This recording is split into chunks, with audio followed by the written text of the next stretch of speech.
So now welcome to The Bottom Line, where we break down the most pressing business and economic issues of the day. Now, Poland is making significant strides in the space industry with the upcoming launch of the Eagle Eye satellite and other developments. But what does this really mean for the space industry? Well, we're about to find out with my next guest, and we're joined now by Jacek Kosiec, Vice President of the Board of the Creotech, to discuss the matter further. Hello, sir, and welcome to TVP World. Good afternoon.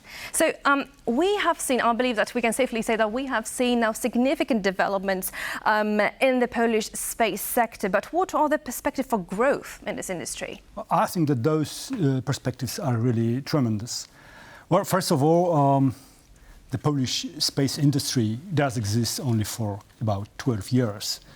12 years ago, Poland joined European Space Agency, and then it's the start of the Polish space industry. Before, there was no industrial activity in Poland at all in that area. So, after 12 years, we are able to deliver space missions with our first professional Earth observation satellite, Eagle Eye. However, I should mention that the start scheduled for tomorrow is not going to happen. Unfortunately, SpaceX has some problems with the second stage of the Falcon 9 rocket, and our mission is postponed. Our launch is postponed. So what does it mean for the mission right now? Well, we are waiting. We can't do anything about that. Our satellite is ready. It's tested, and we have to wait for SpaceX to fix their problems. And you mentioned Eagle Eye, which I feel like is the jewel of the company. And for our viewers, it's the microsatellite. Now, what importance does it hold for the industry sector as a whole? First of all of our space projects are done in a consortia. Yep. So Eagle Eye is also an example of a consortium. Two other members, that's the Polish Academy of Sciences Institute, CBK, and a Polish company, Scanway, delivering payload. So other projects which will follow are also done in a consortium.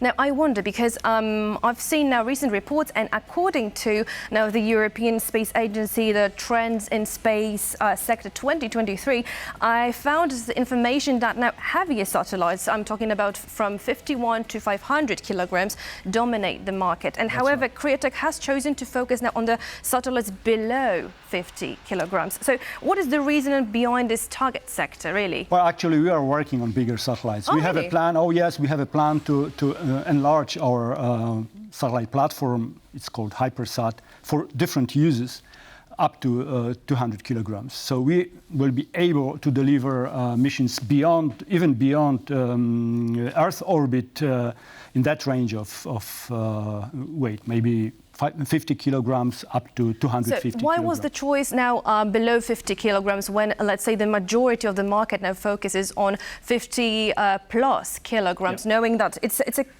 relatively smaller niche? Why did you choose then? Well, the bigger the satellite, it's more difficult to design and produce. That's obvious. It's very expensive then. It might be very expensive. So we focus on that lower, let's say, side of that range, because we think there is a market for that, and there is an ongoing miniaturization of electronics, of mechanics, which gives a possibility to provide a payload which is still functional. Let's say 90% of functionality of those much bigger satellites, and still it's much cheaper. Yes, so that's our goal. Of how big market are we talking really when it comes to satellite? How big is this market? Well, that's a market of billions of dollars. Yes, so there are forecasts foreseeing tens of thousands of satellites to be launched during the next 10 years. Naturally, most of them will be those SpaceX, Starlink type constellations, and we are not aiming for that market. But there are niche markets, especially those satellites which are built for European Space Agency, which are in our reach, and that's our market. And now speaking of the target, because we do know that, of course, Poland does not have a significant track record in the space industry. And what do you think, what challenges does it pose now for companies wanting to enter the market? And most importantly, now why these companies that you say that are your targets, you should think they should choose Polish manufacturer over already established ones from, let's say, Japan or Germany, for instance? We are very innovative. That's our, I think, main advantage.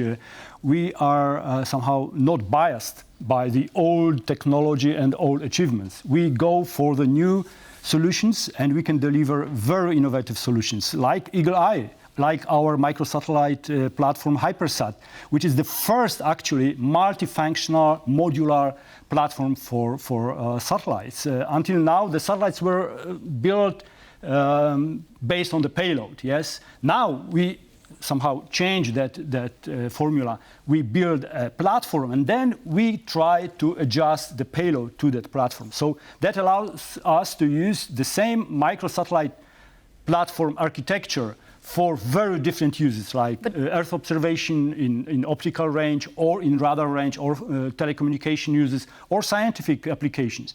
All of that on the same platform. But do you feel like innovation will be enough in this conservative market? Well, certainly we have to be price competitive. That's for sure, and we are. Poland is still the country with quite modest, let's say, costs, and we can afford going to be competitive. I wonder, because of course, fingers crossed that now the Eagle Eye will be a success, but what if it's not? What is your plan B?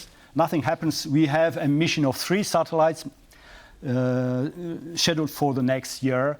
That's a formation of 3 satellites called Piast for Ministry of Defense, and that's our answer. However, we'll be working on that plan to use to enlarge our platform and to use it for different applications. We already work on 10 missions for European Space Agency based on our HyperSat platform with other companies from Poland and Europe, naturally. And now, running some numbers, because preparing for this, I ran some numbers, and Creotech Instruments reported that a net unit loss of 3.33 million PLN in the first quarter of the 2024 compared now to the 2.08 million PLN in the same period last year. I'm talking about the losses. So how does this perhaps financial performance now affect the prospects of expanding Poland's space sector, to your mind? Taking those losses into account, we are still one of very few companies in the world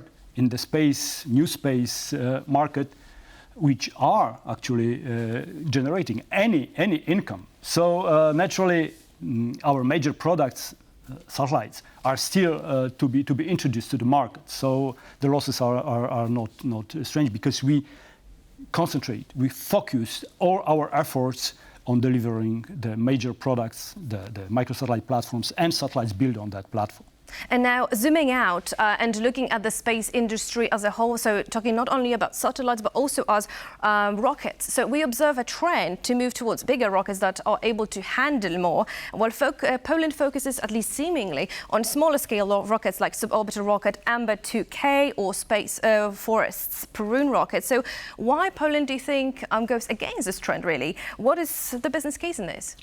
Well, the business case is driven by independence, and Poland wants independence, and especially taking into account the war in Ukraine. We have to be independent. We have to have our own surveillance capabilities in space, and we should have our rockets to deliver the satellites. So who's the target buyer then? Pardon? So who is the target buyer of these? Well, certainly the buyer would be the Ministry of Defense, but also commercial companies here in Poland, European Space Agency, and other clients around the world. We have clients interested in our HyperSat platform to build their satellites, and we are open for that. So we are working actually around the world. So hopefully now I'm very much fingers crossed for the Eagle Eye so that it can complete its mission. Thank you so much for joining us. Jacek Kosiec was our guest today, a vice president of the board at Creotech Instruments. Now that would be all coming from you from the bottom line, but make sure to stay tuned for more. Now do not go away, as coming up now are World Talks, where Joshua Birkin from Warsaw Security Forum will take us through the latest on Donald Trump, J.D. Vance and Viktor Orban. And stay tuned for the world news tonight as at 8 p.m. with Donald Arleth, who will bring in Czech MEP Tomasz Zdechowski. Stay tuned for more. Bottom line, I was Aleksandra Marchewicz. Goodbye.